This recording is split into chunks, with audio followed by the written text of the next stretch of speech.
नमस्कार, good evening दोस्तों। स्वागत है आपका एक बार फिर से आपके चैनल फार्मेसी पॉइंट में। तो चलिए दोस्तों वीडियो को शुरू कर लेते हैं। तो दोस्तों आज हम बात करने वाले हैं फार्माकोलॉजी एंड टॉक्सिकोलॉजी के बारे में।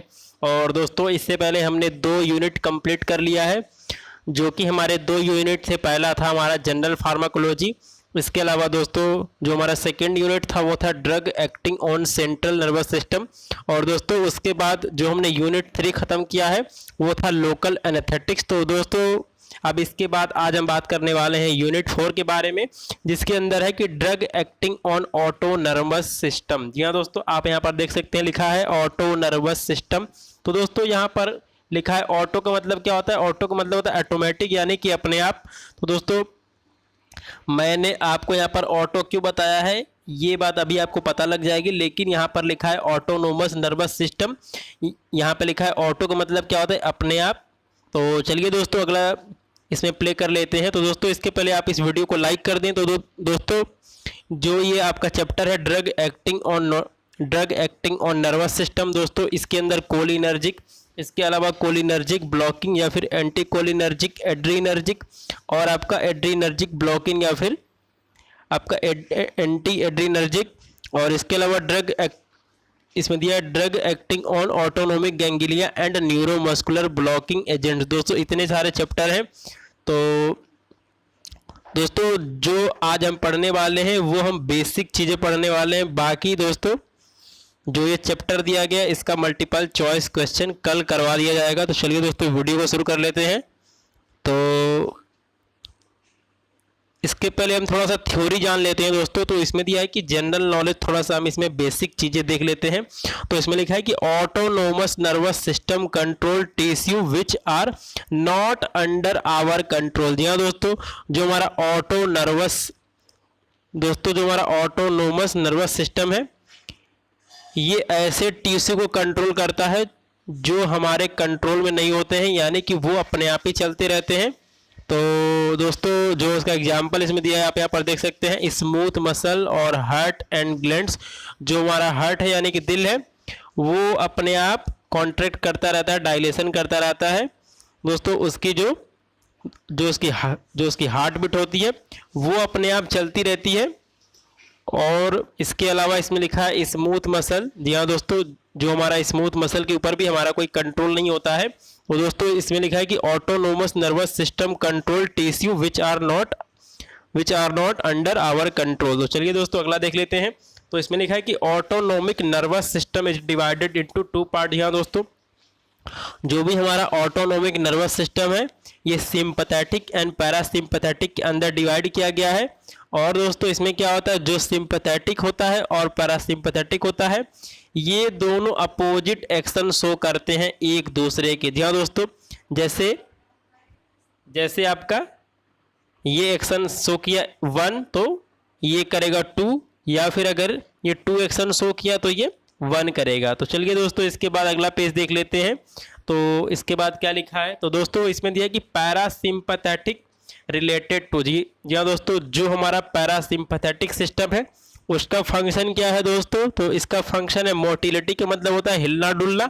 और इसमें दिया है सिक्रीशन ऑफ जीआईटी, यानी कि गैस्ट्रो इंटेस्टाइनल ट्रैक्ट के अंदर जो भी सिक्रीशन होते हैं ये इसको कंट्रोल करता है। और दोस्तों जो हमारा पैरासिम्पैथेटिक है ये क्या है दोस्तों? ये इसमें दिया essential for normal existence of life. दोस्तों ये आपका नॉर्मल एग्जिस्टेंस ऑफ लाइफ के लिए ये बिल्कुल ज़रूरी होता है। तो चलिए दोस्तों इसके बाद देख लेते हैं।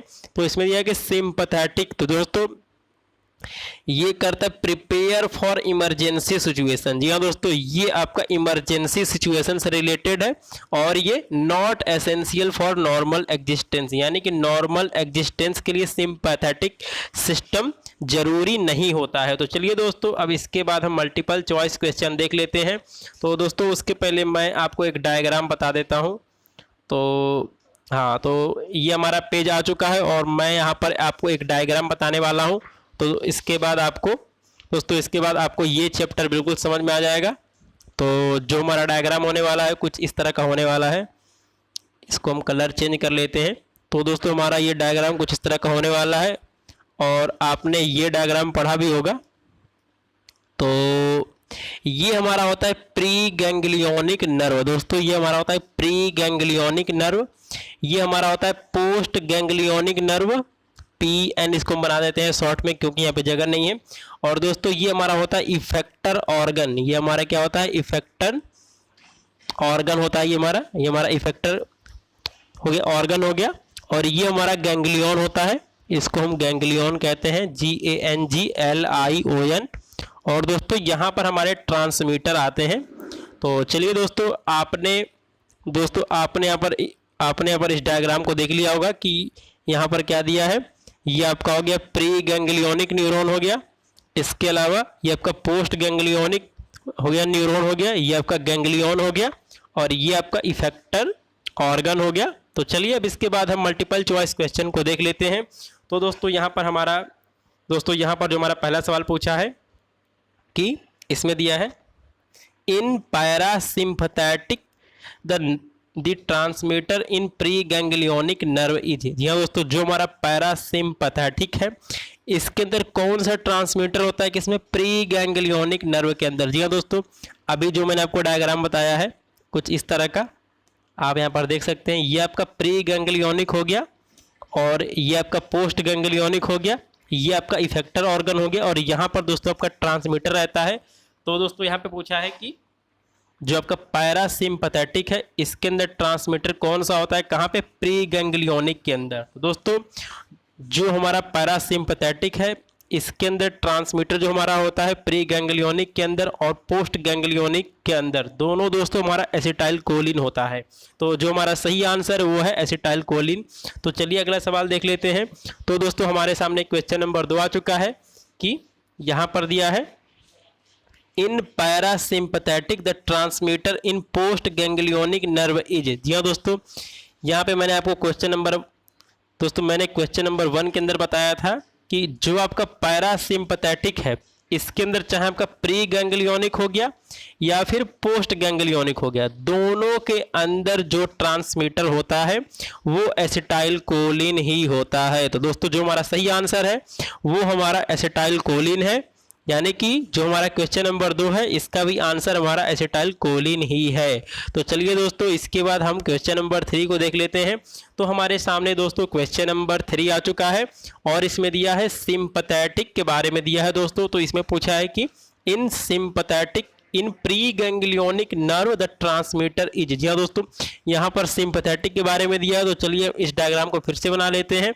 तो दोस्तों ये आपका हो गया प्री गैंग्लियोनिक, ये आपका पोस्ट गैंग्लियोनिक हो गया, ये आपका गैंग्लियन हो गया, और ये आपका हो गया इफेक्टर ऑर्गन। तो दोस्तों इसके अंदर पूछा है कि in sympathetic the preganglionic nerve the transmitter is. जी हाँ दोस्तों, जो हमारा सिंपथेटिक है इसके अंदर जो ट्रांसमीटर होता है वो भी आपका एसिटाइल कोलिन ही होता है। लेकिन दोस्तों जो आपका पोस्ट गैंग्लियोनिक है इसके अंदर जो ट्रांसमीटर होता है वो आपका एड्रीनैलिन होता है। जी हाँ दोस्तों, आप इस बात को याद रखेंगे क्योंकि यहाँ से क्वेश्चन बनता है, बहुत ज़्यादा क्वेश्चन बनता है और यहाँ पर स्टूडेंट बिल्कुल कंफ्यूज हो जाते हैं। तो दोस्तों आप इसको ठीक ढंग से प्रैक्टिस कर लेंगे।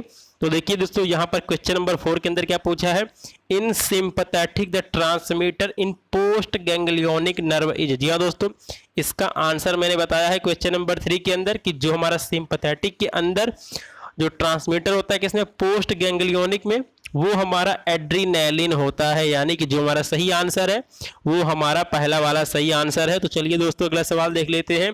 तो दोस्तों इसमें पूछा है कि निकोटीनिक रिसेप्टर्स आर। तो दोस्तों जो निकोटीनिक रिसेप्टर होते हैं ये आपके 2 टाइप के होते हैं दोस्तों। एक पहला ये होता है NN, दोस्तों ये ऐसे बना हुआ है, तो ये आपका होता है NN रिसेप्टर होता है। और दोस्तों जो हमारा दूसरा रिसेप्टर होता है वो NM रिसेप्टर होता है। NM ये इस तरह बना होता है। तो ये 2 टाइप के निकोटीनिक रिसेप्टर होते हैं। इसका मतलब जो हमारा सही ऑप्शन है वो है बोथ 1 and 2। तो चलिए दोस्तों अगला सवाल देख लेते हैं। तो इसके अंदर दिया है कि NN रिसेप्टर्स ब्लॉक बाय, यानी कि दोस्तों ये कुछ ऐसे लिखा है NN, ये कुछ इस तरह लिखा है। तो जो हमारा NN रिसेप्टर्स होता है ये किसके द्वारा ब्लॉक किया जाता है ये इसमें दिया है। तो दोस्तों यहाँ पर ऑप्शन जो दिए गए हैं,